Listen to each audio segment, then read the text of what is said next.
After basketball, stay tuned for SportsCenter at night. A full recap of Game 6 and highlights from around Major League Baseball. That is later tonight on ESPN.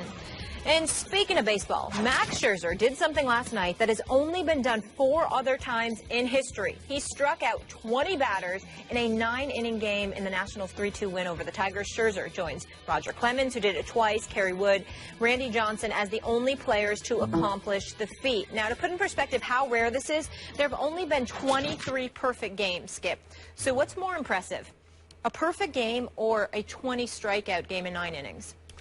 Obviously, as Molly just pointed out, the numbers would scream to you that the 20 strikeout performance is much harder to pull off because there have been 23 perfect games versus only 5 of these 20 strikeout performances. Stephen A., I'm going into my 12th year on this show. Back in the early days of the show, we used to debate on a almost seemed like daily basis quality of no-hitters, quality of perfect games. What was the degree of difficulty? And I would find lots of them to be laughably overrated. This is what has always amazed and sometimes amused me about the game of baseball. There's so much luck involved in hitting a baseball and getting hits in baseball.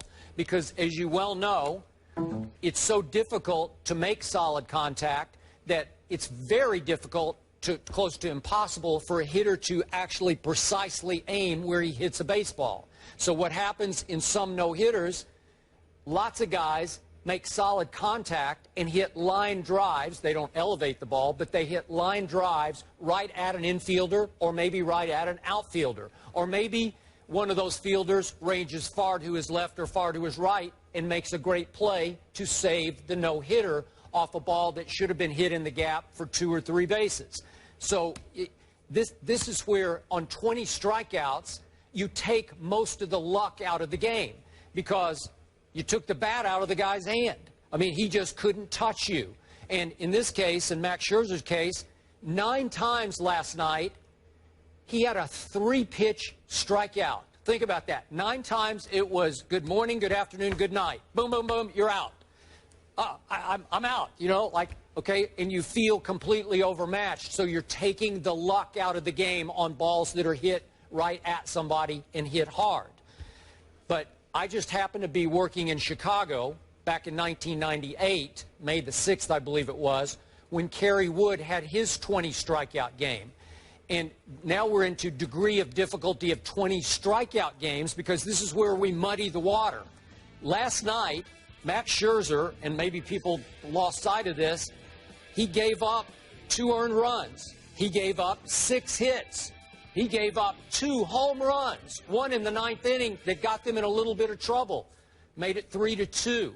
And Dusty Baker's like, should I leave him? Should I bring in Papelbon? Because obviously the object of the game was to win it, not to equal the record. In fact, he had a chance with 1 batter remaining to, as you know, to actually break the record. But in the Kerry Wood game, which I had the privilege of watching and writing about in Chicago as the columnist for the Tribune, it was ranked, it is now rated as the greatest pitching performance ever. Because in that game, Kerry Wood won 2-0, had 1 batter hit by pitch, and 1 infield hit. And that's it. The Houston Astros were completely overmatched. 20 strikeouts with nothing else to show for it. So that game was much higher rated than this 20 strikeout game. So you even have degrees of difficulty there. But to take nothing away from Max Scherzer, he did it in the fewest pitches ever. 119 pitches to register 20 strikeouts is just phenomenal. But I take these over perfect games or no-hitters of any variety. So do I. There are plenty of perfect hitters. You know, and it's more simplistic for me than that, Skip. When I think about a perfect game, devoid of the amount of strikeouts that we're talking about here. Let's just say, for example, let's chop it in half. Let's say, for example, somebody threw a perfect game and they struck out 10 batters or 12 batters, Skip. So much assistance is provided by your fielders. Yep. You got a defense behind you, and they come to your aid. Don't get me wrong, you deserve the credit because you kept the ball in play.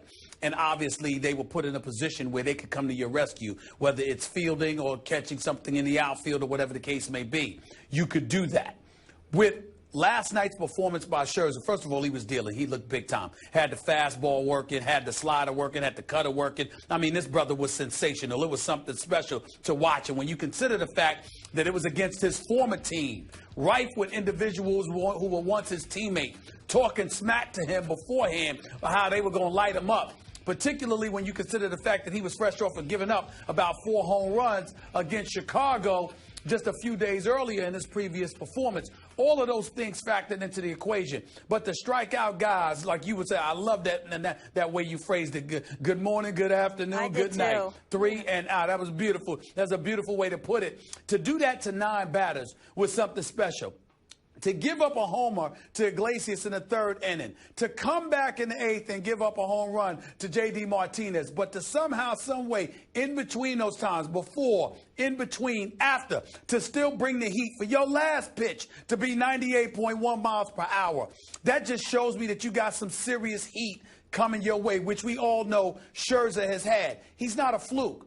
These are the kind of things that he's capable of, but you still don't anticipate. You're waiting. Okay, he's capable of the no-hitter. Well, he's got 2 of those. He's capable of a perfect game. He's capable of striking out 15. He's capable. He's much better than the 4.15 ERA that he has right now. He pitched 52 innings this year. He's already struck out 66. This is who he is. But you still find yourself in awe because somehow, some way, there are moments that arrive in each season that he's pitching where there's something even more special than what you saw before. He hasn't come out of nowhere. It's just that the greatness that he puts on display on occasion somehow, some way finds a way to eclipse other great moments he himself has provided. So it's something like that, and I look at it from that perspective. I think about Roger Clemens. I think about him. I think about Kerry Woods, being 20 years of age against the Astros that time and doing what he did. And I just look at this performance, and I think it's spectacular, and it's much better to me than a perfect game. Because even with a perfect game, you know, to me, you know how baseball is. And Scherzer put it best, Skip. He said the word sexy. Just like home runs are sexy, so are strikeouts. Yep. Guys bouncing into double plays and flying out to right or left field or center field. Yeah, that's nice when you're going for a no-hitter or a perfect game. But when you are literally blowing guys away, that's what you really want to see. There are 2 things that you love going to a ballpark, to a baseball ballpark to see.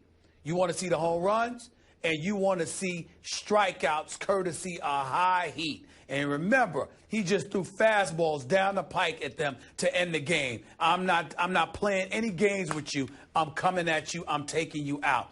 That's what greatness is. So I got to change the subject real quick here with Molly's help. The shot I'm seeing of you in the monitor has this Stephen A. picture over on your shoulder, and it looks like the little voice on your shoulder. Yeah, you can't see it right now, but you in your Alberto commercials, you have the little voice. You're the little voice in somebody's stomach. Now you've got your little, I don't know if it's your devil voice. That's what I was wondering. I don't know, but he's right on your shoulder. Devil voice, because we know you have angel or devil. I wasn't aware of that, but you know, when you're trying to be great, you know, sometimes roadblocks come the way. You got to know how to dance with the devil sometimes. You know what I'm saying? I don't know who that little guy is over there. He's looking up. You know what? I think it's your angel voice because he's looking up into the heavens, right? Yes. New level, new devil. It works. Stephen A. It works. All right. It works. All right. The Nationals are a half game behind the Mets in the NL East. Skip, good morning, good afternoon, good night. That's what you do in debates, right? Thank you. Oh, yes. So why did Bill... He wishes. I knew that was coming. Okay, so why did Bill Belichick say that Tom Brady, if he played another sport, he should play goalie? We'll tell you that after the break. Stay here.